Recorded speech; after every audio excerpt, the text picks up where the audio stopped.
네, 2,700이라는 숫자를 못 본 지가 좀 오래된 것 같다라는 생각도 들고요.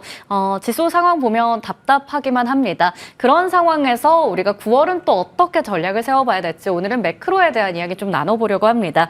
IM증권 박상현 전문위원 자리에 계십니다. 안녕하세요. 네, 안녕하세요.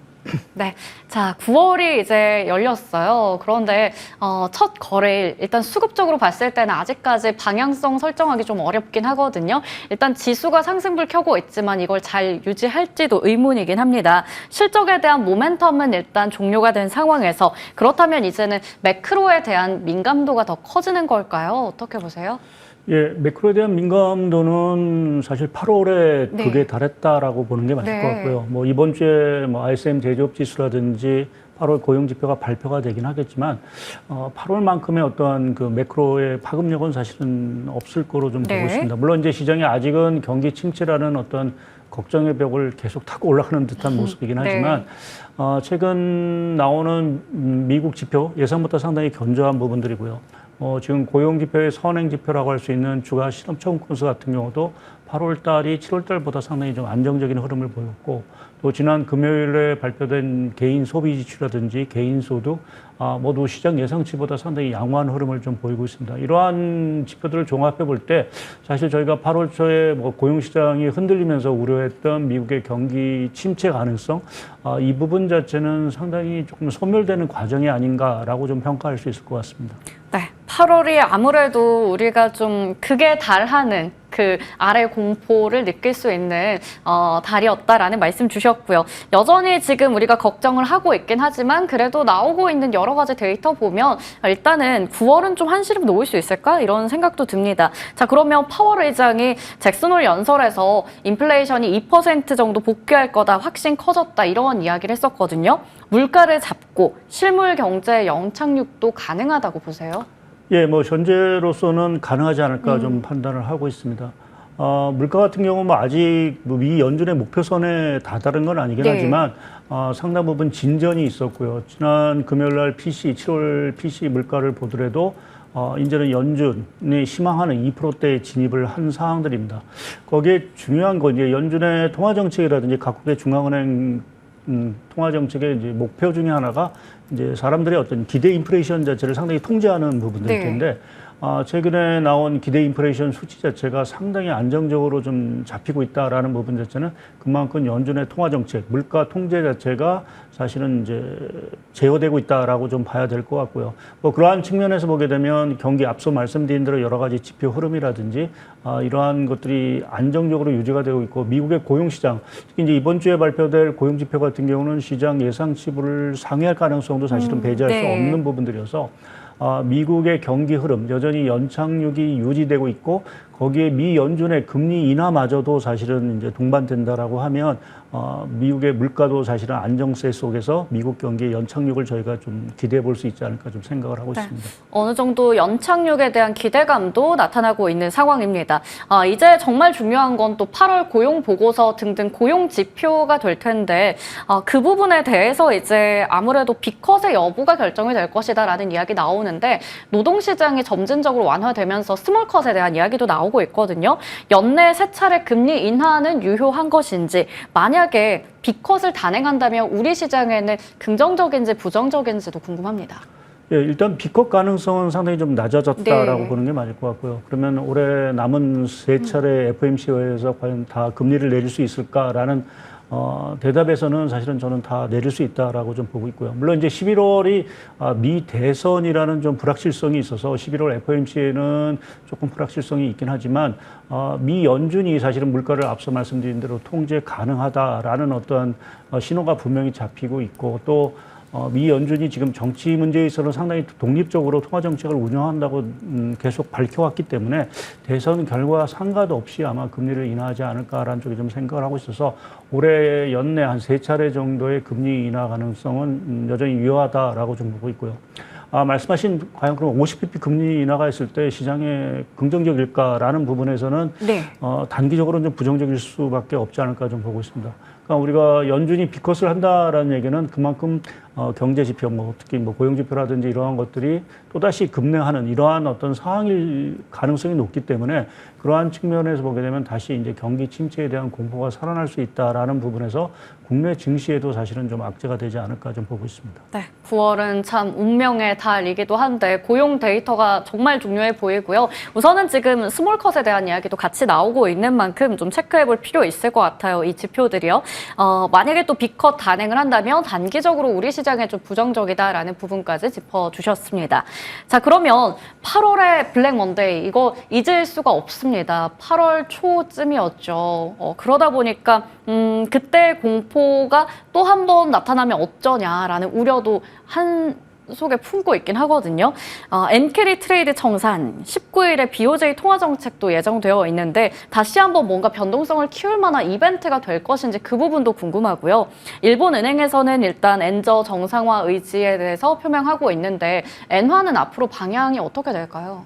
일단 당장 19일 BOJ 통화정책 회의에서 큰 뭐 쇼크 뭐 이러한 어떠한 것은 발생하지 않을 거로 좀 보고 있습니다. 일단 말씀하신 대로 8월 초에 그 엔캐리드발 그 유동성 충격이죠. 네. 이 부분을 일본 증시가 워낙 호되게 겪었기 때문에 일본 은행으로서도 상당히 조심스러운 긴축 기조의 접근이 사실은 좀 필요한 상황들입니다.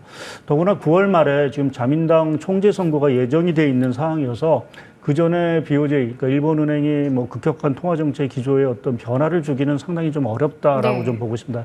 여전히 BOJ, 그러니까 일본은행이 정치 문제에 여전히 좀 신경을 쓰고 있다라는 측면에서 보면은 이번 9월 일본은행의 통화정책 회의는 좀 무난하게 넘어가지 않을까라는 좀 판단을 할 수 있는 부분들이 있고요. 그러면 향후에 그 엔화의 방향은 어떻게 될 거냐라는 부분에서는 연말까지 좀 점진적인 강세를 좀 예상을 하고 있습니다. 이번 9월에는 금리를 뭐 인상을 하거나 뭐 여러 가지 어떤 정책 변화를 주지는 않겠지만 최근에 일본의 물가 상승률이라든지 이러한 것들을 고려하게 되면 12월 추가 금리 인상 가능성이 여전히 남아있는 상황들이기 때문에 엔화에 좀 강세 요인이 있지 않을까 좀 생각을 하고 있고요. 근데 시장이 우려하는 것처럼 지금 8월 달처럼 또 엔화가 그럼 가치가 급등을 할 거냐라는 부분에서는 그 가능성은 좀 낮다라고 보고 있습니다. 일단 엔캐리 청산과 관련된 물량은 대부분 소화됐다라고 좀 봐야 될 것 같고요. 잠재 있는 물량 역시 만약 나오려고 한다라면 결국 엔 달러 환율 자체가 거의 한 120엔 정도까지는 떨어져야 사실은 추가적인 물량이 나올 거로 좀 기대를 하고 있는데 연말 달러엔 환율 한 140엔대에서 결국은 마무리되지 않을까라는 쪽에서 보게 되면 점진적인 어떤 엔화 강세 속에 추가적인 어떤 그 엔캐리 청산 물량 이러한 것들이 다시 나오는 그래서 시장을 다시 조금 혼란스럽게 빠지는 그러한 리스크 자체는 상당히 좀 제한적이지 않을까 좀 예상을 하고 있습니다. 네, 우선은 BOJ 통화 정책 어느 정도 무난하게 흘러갈 것이다 말씀해 주셨고요. 우리 8월에 있었던 엔캐리 트레이드 청산 같은 그 정도의 무시무시한 일에 대해서는 좀 제한적이다 가능성 얘기해 주셨네요. 자, 그러면 이번에는 우리 쪽입니다. 한은 금통위에서는 13회 연속으로 금리 동결 이제 얘기가 나왔어요. 우리는 금리 인하 시기가 참 잡기가 어려운 건지 미국 쪽에서 먼저 해야지 그 다음 금통위에서 이제 따라가는 건지 그렇게 된다면 한미 간의 금리 차가 축소됐을 때 시장의 영향력 어느 정도로 보세요? 예, 일단 한국은행의 금리 인하 시점은 다소 좀 지연되고 있다라고 네. 봐야 될 것 같고요. 그것이 꼭 미 연준의 어떤 금리 인하를 보기보다는 지금 국내적으로 서울 지역의 아파트 가격 네. 또는 이제 대출, 모기지 대출 자체가 워낙 급증을 하면서 금리를 내리기가 상당히 어려운 좀 딜레마에 빠졌다라는 게 한은의 금리 인하 시점을 좀 지연시키는 요인으로 좀 작용하고 있는 것 같습니다.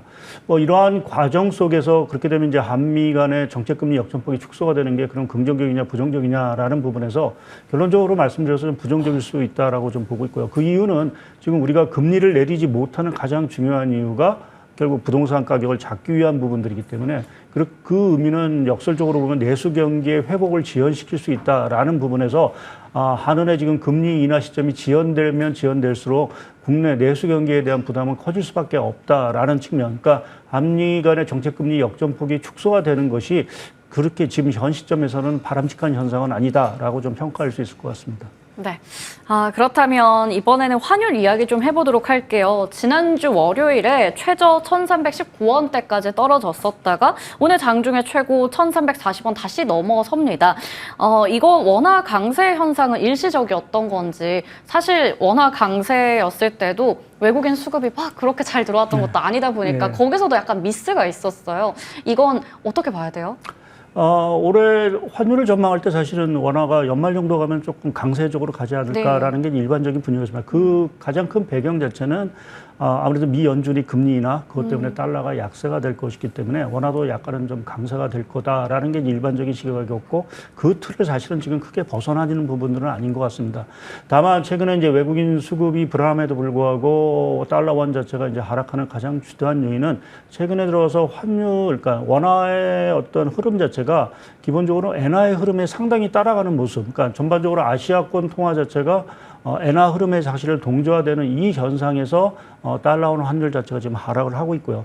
그러한 측면에서 보게 되면 지금 원화가 어떤 그 경제 체질 이러한 개선 때문에 추세적으로 좀 강세가 되는 이러한 흐름보다는 좀 일시적으로 달러 약세라든지 엔화의 강세에서 좀 따라가는 어떤 제한적인 흐름에 지금으로 우리가 해석하는 게 맞지 않을까 좀 보고 있습니다. 네. 그러면 환율에 따라서 또 아무래도 수출 비중이 큰 만큼 우리나라 산업 관련한 또 섹터는 영향을 많이 받을 것으로 보이는데요. 환율의 변동성에 따라서 수출주와 또 피해주가 극명하게 나뉩니다. 그 부분에 있어서 우리 산업별로 전략 어떻게 짤까요? 예, 말씀드린 대로 원화가 이게 아주 강한 강세를 보인다라고 하면 저희가 피해주 수혜주를 나눠야 되는 어떤 그러한 상황들이긴 하지만 지금 환율의 흐름 자체는 여전히 좀 박스권 흐름으로 좀 보고 있어서 딱히 지금 피해주 수혜주를 나누기가 사실은 좀 어렵고요. 그럼에도 불구하고 환율이 떨어진다라는 부분 자체는 대형 수출 기업, 반도체라든지 이러한 쪽에는 당연히 부정적일 수 있는 부분들이 있고, 반면에 우리가 통상적으로 이제 환율이 강세가 됐을 때, 원화 환율이 강세가 됐을 때 내수가 좋다라는 얘기를 하지만, 이제 안타깝게 지금 우리나라 내수 경기가 그것을 떠받쳐 줄 수 있는 시기는 안 되는 것 같습니다. 그래서 지금의 어떤 환율 레벨대라든지 국내 여건을 봤을 때 수의 피해를 나누기가 조금은 어렵다라고 좀 말씀을 드리겠습니다. 네. 아직은 또 환율이 박스권에서 움직이고 있다 보니 여기서 우리가 수혜 피해주를 나누기에는 약간 이른감이 있다 말씀해 주셨네요. 자, 그러면 이번에는 미 대선 이벤트 관련한 이슈입니다. 우리 추석 전에 참 봐야 될 게 많아요. 고용 지표도 있고 미 대선 관련해서 10일에 2차 토론이 있습니다. 트럼프와 해리스 트레이드 이런 얘기 많이 들었었잖아요. 8월에. 대선 판도가 또 시장에 미치는 영향 어떻게 보세요? 네, 당연히 영향이 있죠. 근데 지금 저희가 죄송합니다. 네. 지금 미 대선 판도를 지금 2개월 앞두고 속단하기는 좀 이른 상황들이고요. 그렇기 때문에 지금 해리스 트레이드니 트럼프 트레이드 이러한 쪽에 따라가기보다는 지금 경제 펀더멘털이라든지 이러한 쪽에 기반을 해서 사실은 지금 매매를 하는 게 사실 맞지 않을까 좀 보고 있습니다. 조금 더 누가 당선이 될지 확실해지는 그 시점에 가서 사실은 대응을 해도 늦지 않을까라는 게 제 판단입니다. 네, 지금은 대선 테마주에 너무 휩쓸린 매매를 하기보다는 전체적인 시장의 흐름 보면서 이제 섹터 전략을 세워보자 말씀해 주셨네요. 자, 8월 증시가 사실 그럴 수밖에 없었잖아요. 테마도 정말 많이 판을 쳤고 금리 인하 수혜주, 성장주 간에 뭔가 핑퐁 싸움도 있었고 여기에 실적주까지 끼어서 정말 정신없고 어지러운 시장이었거든요. 매크로에 우리가 입각한 이제 9월 증시가 될 텐데 그러면 어떤 전략으로 임해야 될까요? 예, 지금 경기 침체 리스크가 완전히 해소된 부분들은 아닙니다. 근데 저희가 하나 좀 기대할 수 있는 부분 자체는 유동성의 측면이고요. 그러니까 미 연준이라든지 주요국이 9월에 동반 금리를 인하를 한다라는 거는 글로벌 전체적으로 봤을 때는 유동성 자체가 상당히 이제 보강이 될 수 있는 그 가능성이 상당히 있다라고 좀 봐야 될 것 같습니다. 그래서 이미 일부 주요 증시는 사상착오치 랠리를 계속을 하고 있다라는 게 이러한 것들을 좀 뒷받침해 주는 부분들이고요. 지금은 다소 좀 AI라든지 이러한 사이클이 좀 쉬어가는 타임이기 때문에 9월 한 달 동안은 조금 이제 금리 인하라든지 유동성 효과를 좀 볼 수 있는 어떤 그런 종목에 좀 선별적으로 대응하는 것이 좀 필요하지 않을까라는 게 제 판단입니다. 네. 아무래도 그동안 사실 시장의 유동성 상당히 부족했습니다. 그러한 부분들 봤을 때 앞서 말씀드렸던 여러 sek터들이 어지럽기도 했었는데요. 9월에는 확실히 이 매크로나 금리 인하 이러한 부분들 집중하면서 전략 잘 챙겨볼 필요가 있을 것 같습니다. 9월의 첫 거래일 전체적인 저희가 매크로에 대한 흐름 잘 짚어봤네요. 지금까지 IM증권 박상현 전문위원과 함께했습니다. 말씀 고맙습니다. 네, 감사합니다.